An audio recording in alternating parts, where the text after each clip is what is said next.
Nightmare narratives here. I've put a lot of care into bringing these classics to you, and I'd love to know where you're listening from. Feel free to leave a comment, and if you're enjoying this, a like would mean a lot.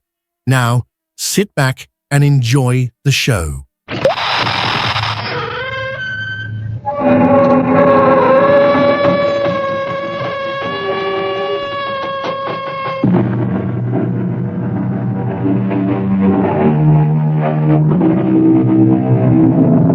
Come in.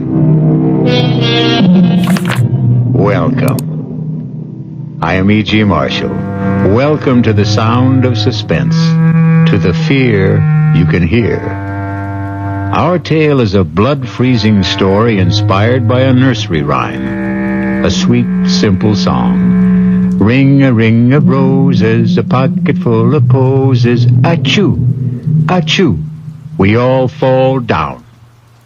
It sounds young and innocent, doesn't it? But it is very old and very sinister. For the ring-a-ring of roses were the splotches that first appeared on the faces of those afflicted during the Black Plague. The pocketful of posies were the herbs that were carried, hopefully to ward off the fatal disease. The sneezing sounds, achoo, achoo, were the sounds of the final spasms. And we all fall down was, well, you can guess.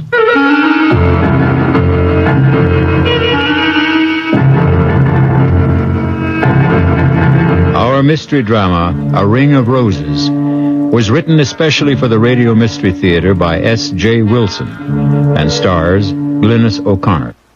I'll be back shortly with Act One.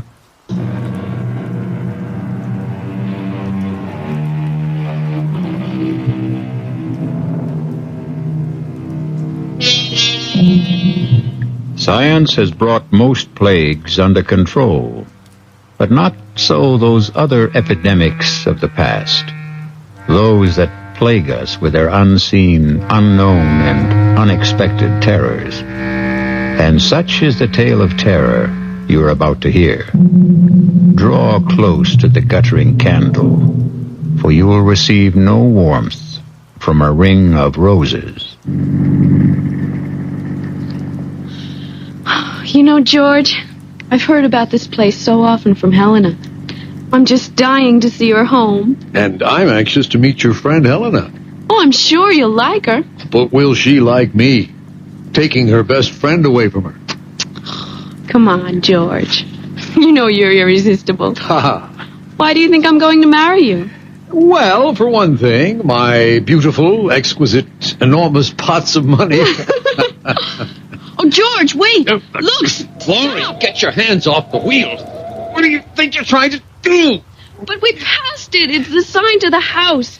Back there. Laurie, I never want you to do that again. I'm not going to let missing a sign risk your getting hurt. You understand? I'm sorry. I shouldn't have grabbed the wheel that way. All right, forget it. But please, never again, ever. And that is supposed to be the sign? Helena warned that we might miss it. Well, why would anyone use a rose-colored stone in a brass oval with no name or any identification on it for a house sign? Well, their name is Roston. And Helena said that generations back when their family first moved to America, it was rose stone. And so they put up a rose stone. Well, if they want people to get that meaning from it, they either enjoy guessing games or, more likely, just want to keep themselves very, very private. Yes. Guess what? As you said, they are very private. Well, I got that impression before we got here. And I also have the feeling that they're not very friendly either. Oh, how can you say that? When Helena's mother especially invited us over because she personally wanted to give us our engagement gift. Yes, and that's pretty peculiar, too. How? How many showers, did your girlfriends give you? 4, right? No, 3. The last one was at dinner. All right, and Helena was invited to every one, but she... I know, George. She didn't turn up for any of them. You know, Laurie, I've never seen you so wound up. What's spinning around in that pretty head of yours? I don't know, but... Well, I am on edge. About what? I guess about meeting Helena's mother. You see, she's so strange. She seems so powerful and so terribly uncompromising. I was trying to change things for Helena, and then I let her down by becoming engaged to you. Well, now, don't tell me you weren't going to marry for poor Helena's sake. Well, at least not until she married first. We were going to share an apartment together in the city. You know what I'm going to do, Laurie? I am going to turn this car right around and head back to the city. This whole trip is more foolish than funny. Oh, no, George. Please don't. It's a pocket full of posies. Hey, what's that? We all fall. You hear something like singing? Ring a ring of roses. Let me open the window. It's a pocket full. It's a woman posies. singing that old A two, nursery rhyme. a two.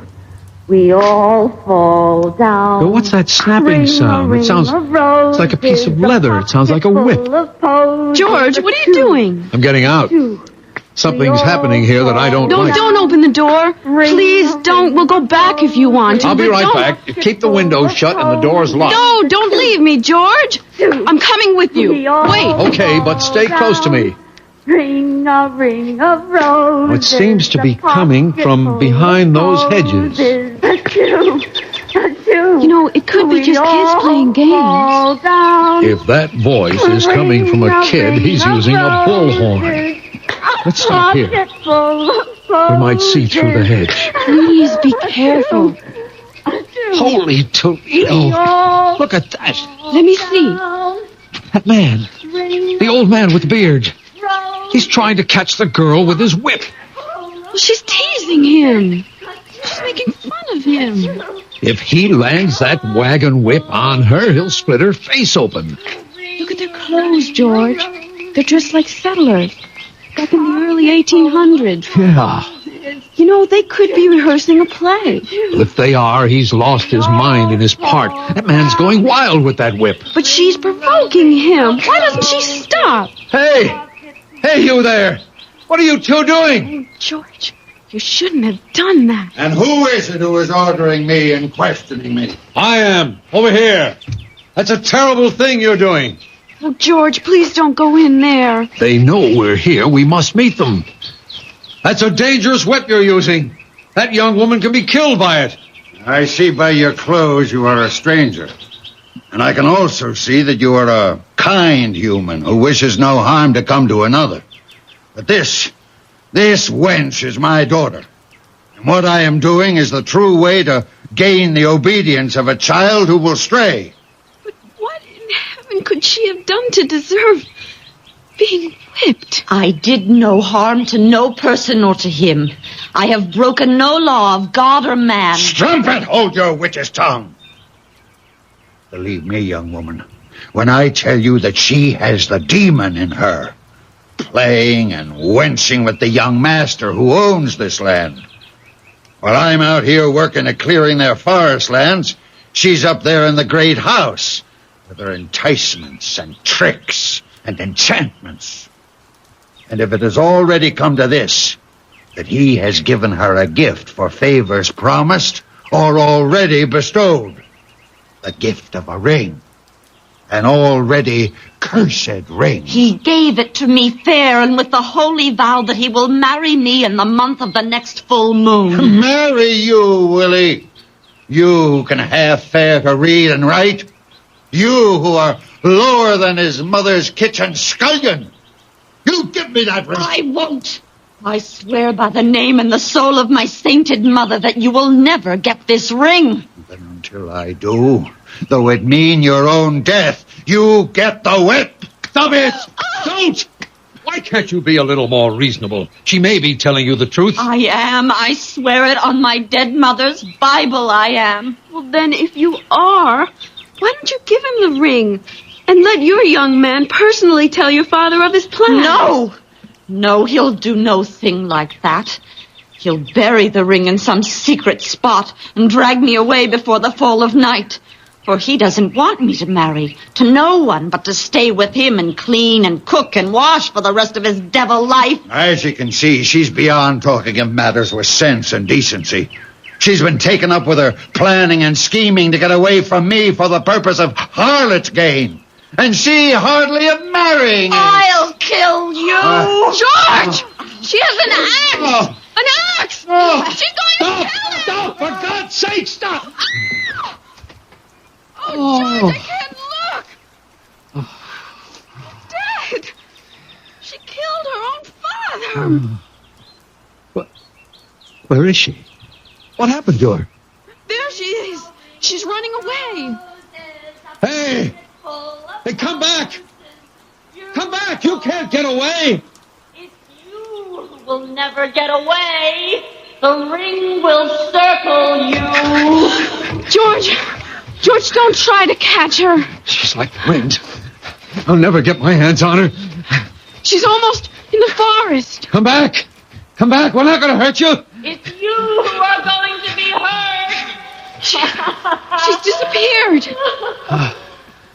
Even before she got to the forest. But George, look what I found. It's the ring. She dropped the ring. Let me see it. You know what it's like? It's just like the road sign. It's the same shape. The same color stone. It's smaller, but it is just like the road sign. Rose colors. George, we've got to get help. The police, Yes, but someone. where? Of course, the house.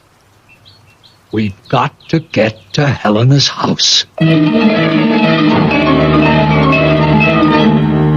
This ring so rosy, this ring so red.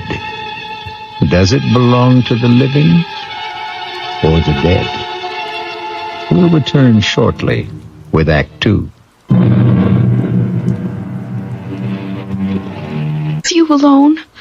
I don't want to disturb your mother. My dear, you're not disturbing me in the slightest. This room has no secrets. Its acoustics are incredible. I'm Helena's mother. Hello, Mrs. Ralston. We've just had a very unusual experience. Laurie's pretty badly shaken by it. Yes, so I see. Helena, why don't you take Laurie to your room, let her refresh herself? Perhaps Mr. Williamson will tell me something more about what's happened? I think the police should be notified at once. The police? Here? Did you have an accident? Well, not exactly, but we happened to see something that can only be described as gruesome, I guess. And the police should be notified. Mother, do you think... Helen, dearest, this is not the time for speculation. I shall be glad to have the deputy's office call. But can you give me some indication of what they're to be told? We don't like bothering our officers unnecessarily. They have enough to do as it is. But someone's just been murdered. Oh, no, not again. What? Now, Helena, restrain yourself, dearest. Laura, you say someone's been murdered? Who? We don't know who he is, but he was trying to whip a young woman. And Mr. Williamson, she took an axe and killed him. You know. How could you? I was praying that it wouldn't happen to you. Oh, poor Laurie. Now, why don't you young people make yourselves comfortable? A glass of sherry might calm you. But, Mother, you told me that it would never happen again. That thing... Helena, I said I had taken every precaution not to have it happen. But who am I to promise I will control the uncontrollable? Are you saying that this has happened before? Laurie, maybe Mrs. Ralston wants to explain. Well, not really, but I feel I'm obliged to. However, it is difficult. How does one explain the inexplicable? I think they're ghosts. There are no ghosts, Helena. Dr. Medvig, the last scientist I consulted, said it was undoubtedly an instance of photally sensory projection. Helena pooh-poohs it. But has either of you ever heard of that discipline? Oh, vaguely. It once came up in a course on parapsychology that I had at school. No one has ever proved PSP, Mother. Well, they've never proved ESP either, but a lot of serious scientists work with it. But George, what does that photo whatever mean? It's quite complicated. Photolysis is the means by which light can affect the arrangement of chlorophyll grains in leaves. Chlorophyll grains? Leaves? There's a man not more than a mile from here who's been murdered. Now calm yourself, my child. There is no such man and no such daughter. This has happened before. I've seen it. Helena has. A very few close friends have.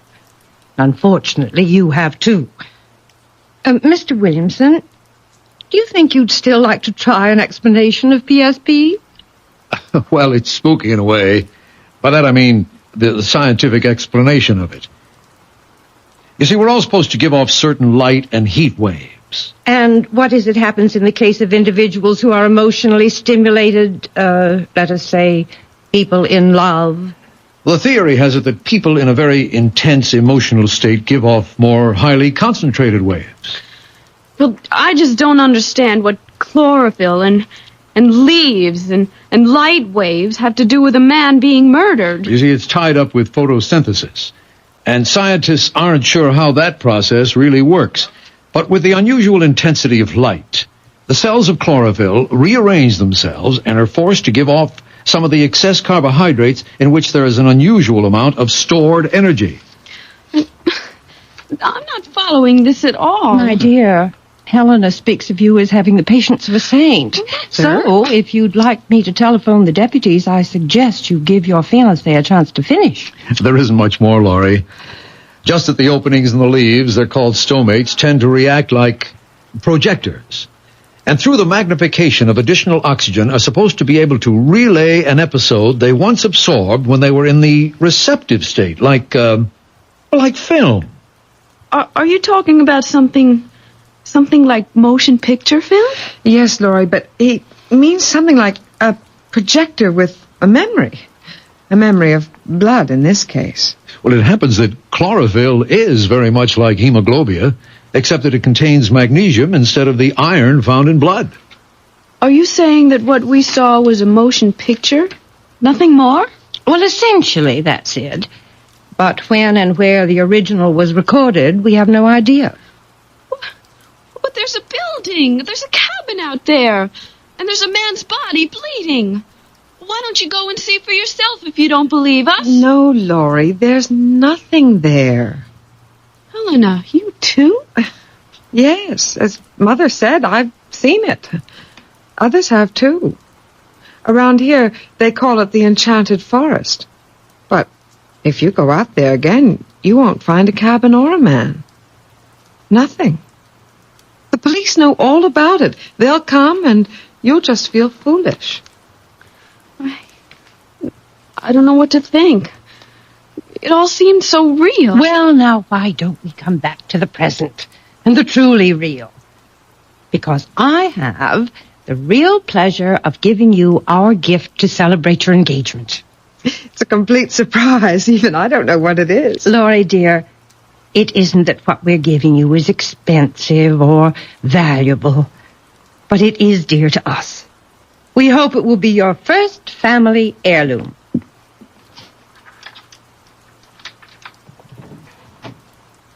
Here it is.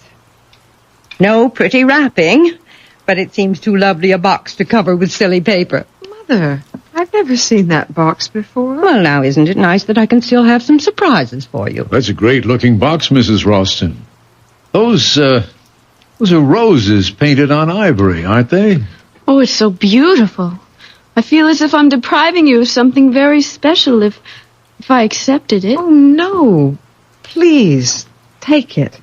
It's little enough, and you know what I think that box would be perfect for? It already has its purpose, dear. What I was going to say was that it would be the perfect place to keep a lock of your first baby's hair. Wouldn't it? And I'm afraid it's going to stay empty for some time. Oh, George, we don't know that. Not yet. We will have to find you another container for that when the time comes. This box already has its occupant. You mean there's something inside? Well, look and see. Well, go ahead, Laurie. My heart's beating so loudly. She's been like that all day, so excited. Darling, do you want me to open it? No, I'm all right. Just let me take a deep breath. Oh, no. Hey, that's the same. Laurie? What's wrong? Mother? Oh, it's this music. Give me the box, Laurie. And inside. Oh, the ring. Oh, I've got her. Put her on the couch. Yes.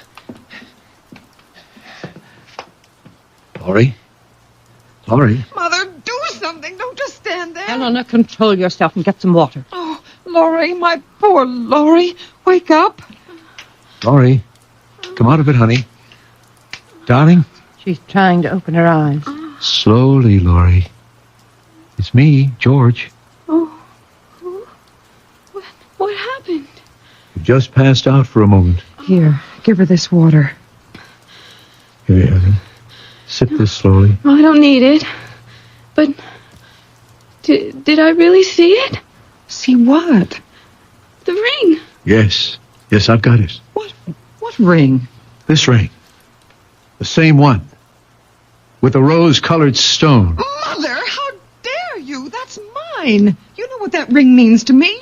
Oh, please take the thing away. I don't want to look at it. Don't worry, you won't have to. Here, Mrs. Ralston, take it back.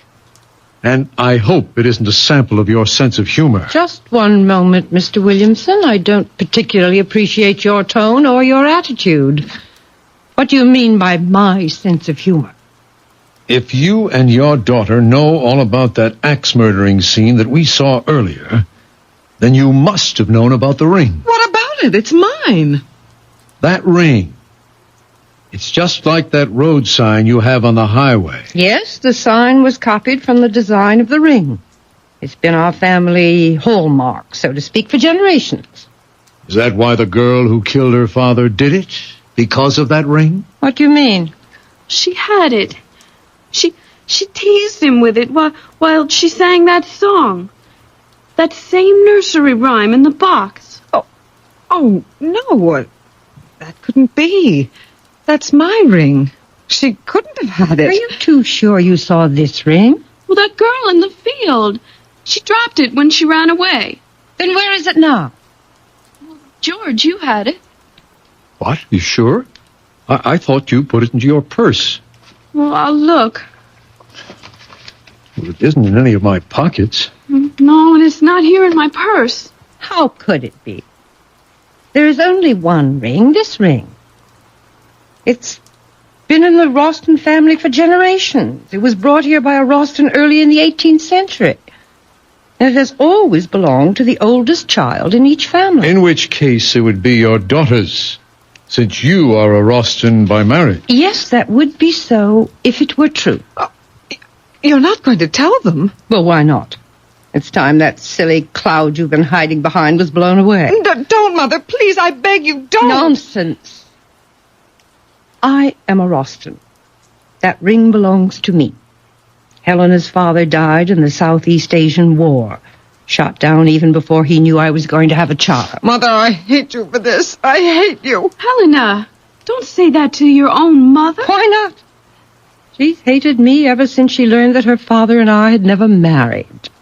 Imagine that in this day.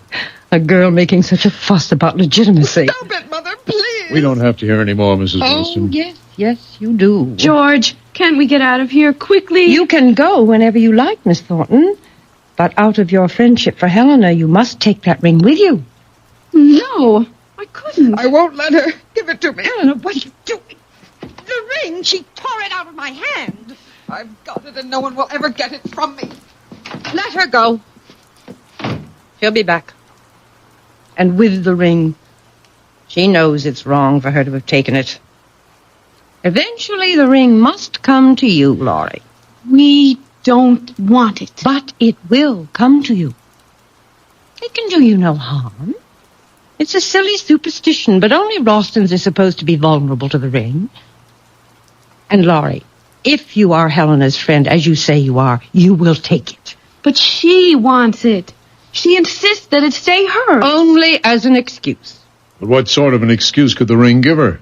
The excuse not to marry. And why not? She considers herself fated, ill-starred, if you will. You see, at one time, the superstition arose that if the firstborn was female, the ring would prevent her from marrying. It's high time that ring is out of Roston hands. Why don't you just throw it away? What with Helena carrying on as if possessed? Well, we just do not want it. I'm sorry, but we must get back to the city. Yes, it's a long drive, and we'd like to make it before dark. I regret this has turned out to be so unpleasant, but then perhaps it couldn't have been avoided. Perhaps. But it's over now. George, let's go.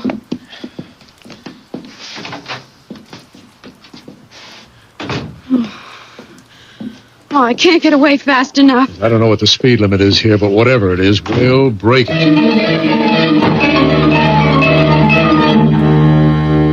Helena, I order you to come out of your room at once. At once. Mother, don't hurt her. She is my only friend. The only friend I have in the whole world.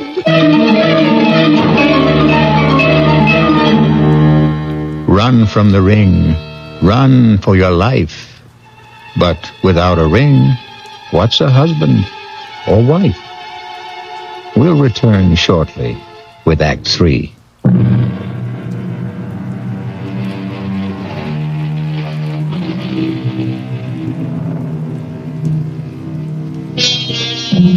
Let us try and penetrate the shrouding darkness of the final act of A Ring of Roses. Laurie and George have been plunged into a strange, unreal experience. As the twilight lowers over the countryside, they are fleeing from the Rostons, the malevolent nursery rhyme, the flashing axe, the avenging curse, the fatal ring. But can flight outrace those forces of evil? That woman, that Mrs. Roston, she's monstrous.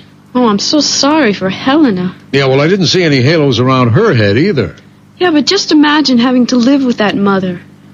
Why does she have to tell Helena that she and her father had never married? Do you believe it?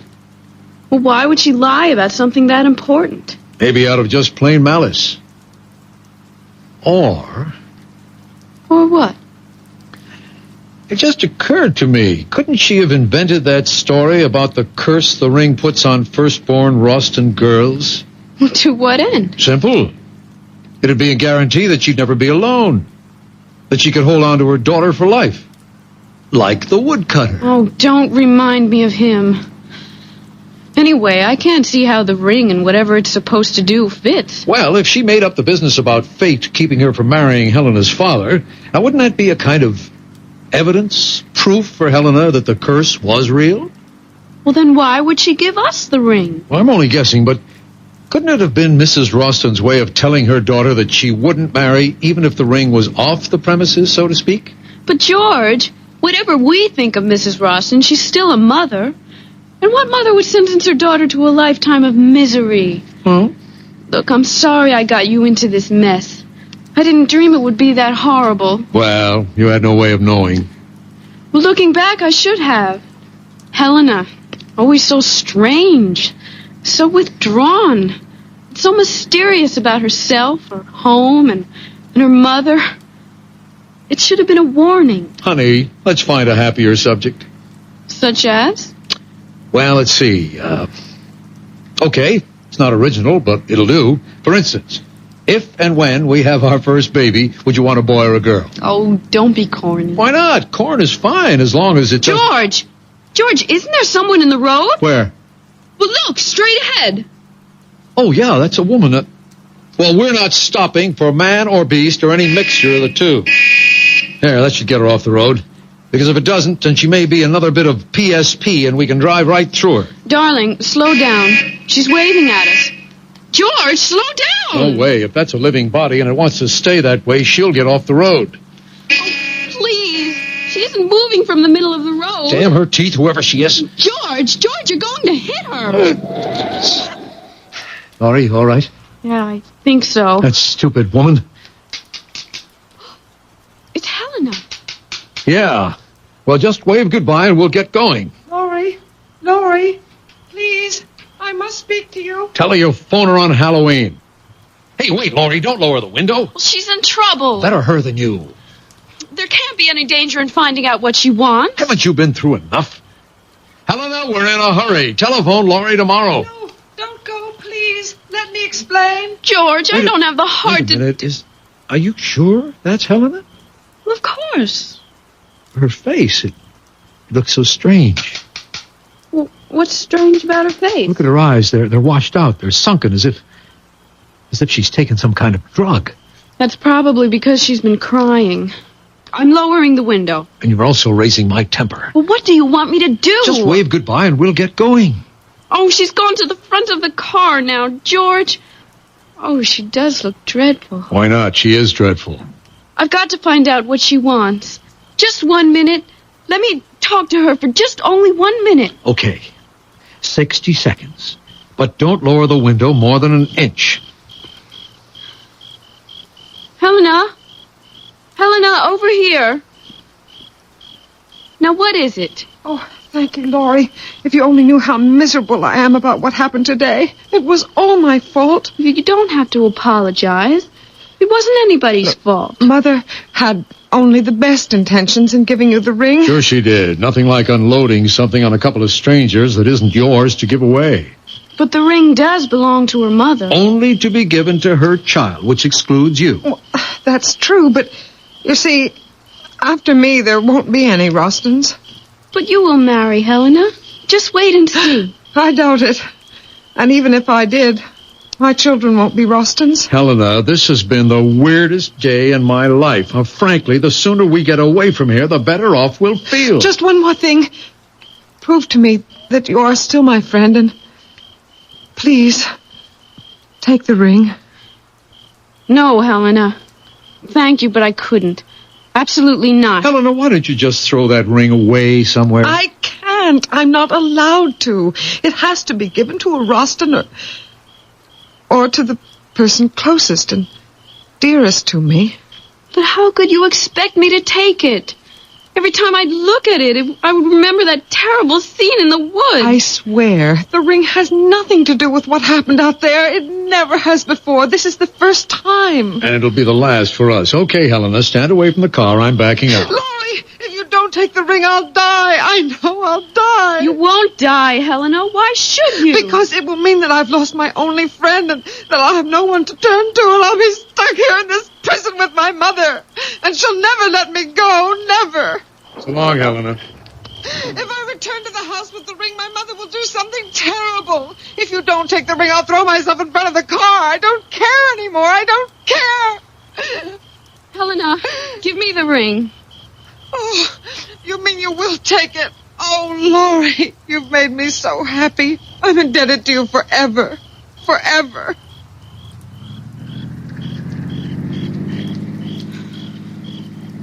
You're angry with me, George, aren't you?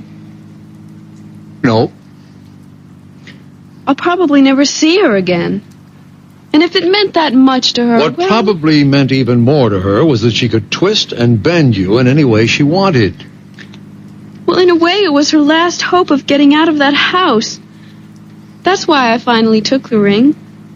Actually, what harm could it do? I don't know, Laurie, except that anything connected with the Rostons seems dangerous.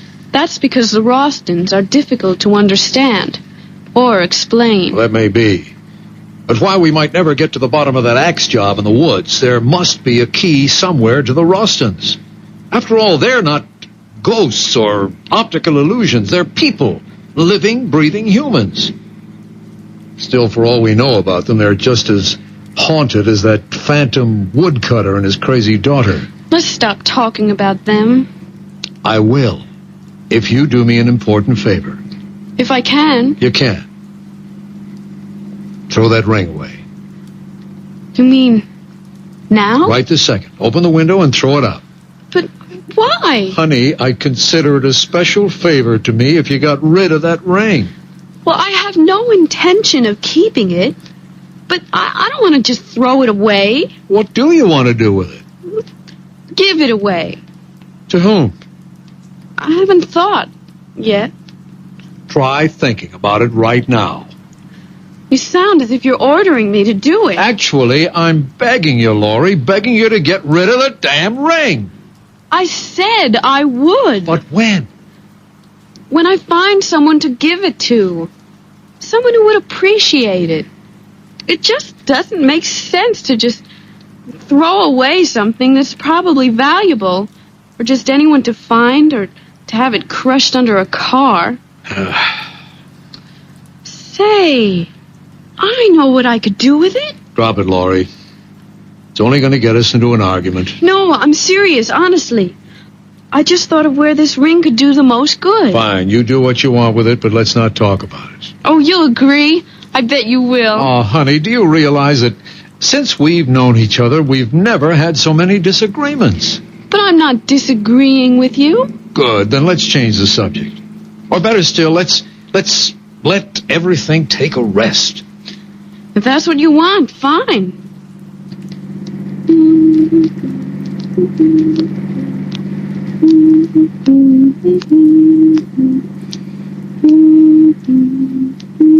Laurie, what are you doing? Nothing. Laurie, what are you doing with that ring? Nothing, I said. Besides, you don't want to talk about it. Why are you wearing it? I was playing with it. I just wanted to see if it fit. Will you please take it off? What are you getting so excited about? That ring, if you can't throw it away, at least put it away. You're getting awfully bossy, George. You're doing it only to get a rise out of me. You can forget about it. Because I'm going to give it to that thrift shop around the corner from where I live. Great idea. Now please take it off. All right. Anything for some peace. Hey, that's funny. What is? The ring's stuck. I'll get it off. You shouldn't have put it on if it was too small. But it wasn't. In fact, it felt too big. Isn't that strange? I can't even twist it. Get the flashlight out of the glove compartment. Now turn it on and hold your finger under the light. There, can you see it? Your finger doesn't look swollen. No, it isn't swollen. But the ring won't budge. George, do you hear something? Hear what? That voice. The singing. Don't you hear it? No, I don't. Wait. Yes, I do. It's that song. Where's it coming from? I don't know. It seems to be surrounding us. I've turned the bright lights on. You keep trying to get that ring off. I am trying, but it's as if it's cemented to my finger. And that singing. It's the same as the girls in the forest. Get rid of the flash and give me your hand. What for? Maybe I can get it off. Well, you can't. You're driving. There's no traffic, Laurie. I can manage the wheel with one hand. Why don't we wait till we get to a gas station? Then I can get it off with a little soap. Come on, give me your hand. All right. No, wait. I can't. Why not? Oh, I just can't, George. Laurie, you were about to drive me out of my head. Why can't you give me your hand? Because I remembered something. What, for heaven's sake? What, Laurie? Well, what Helena said back there. When she wanted me to take the ring. She said a lot of hysterical things. That if she couldn't give the ring to a Roston, it would have to be to a person nearest and dearest to her. Oh, Helena's all whacked up. Now give me your hand, Laurie. But what if it's true? Oh, that voice, that terrible voice. Why doesn't it stop? Laurie, please give me your hand. No. Because if you can get it off, then you'll be stuck with it. Who cares? I don't want anything to happen to you. Not for anything. George, look straight ahead. Oh, it's them, the two of them, the old man and the girl. He's got an axe. I'm stopping the car. No, don't. Go around them. Throw them. Run them down. Kill them. Do anything working? George, we're practically on top of Laurie, for the last time, give me your hand. The ring can't harm him.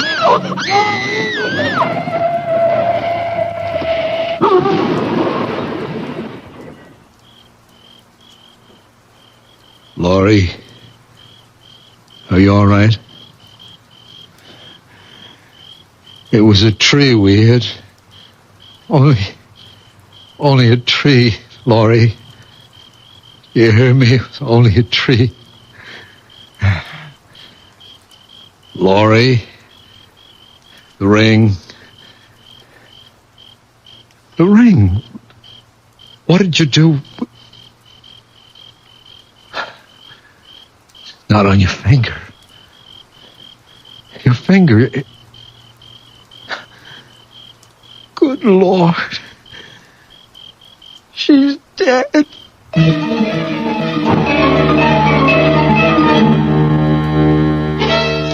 So you gave Laurie the ring, Helena.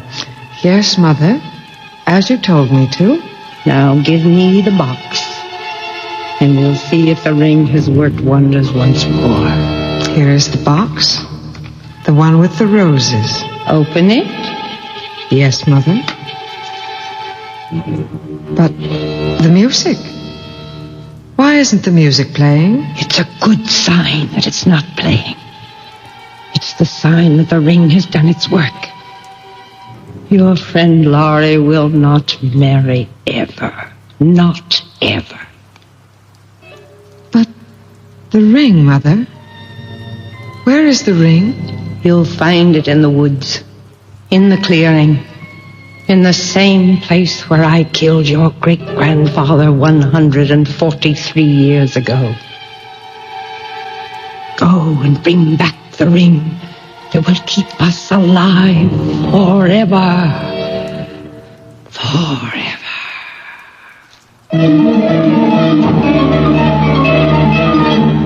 Forever, you ghosts, forever you sing. But your death is as forever as your grim, rosy ring. I'll be back shortly.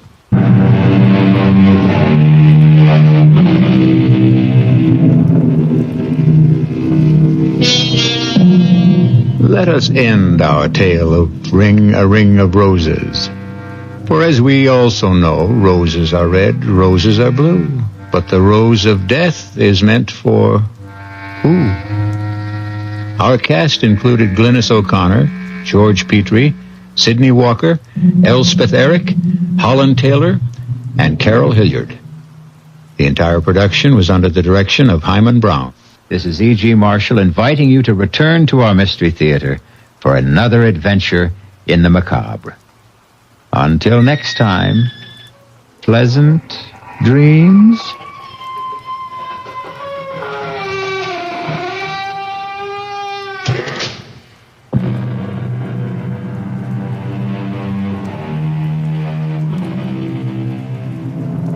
Car care expert Linda Clark joins us next hour. And I'd love to know where you're listening from.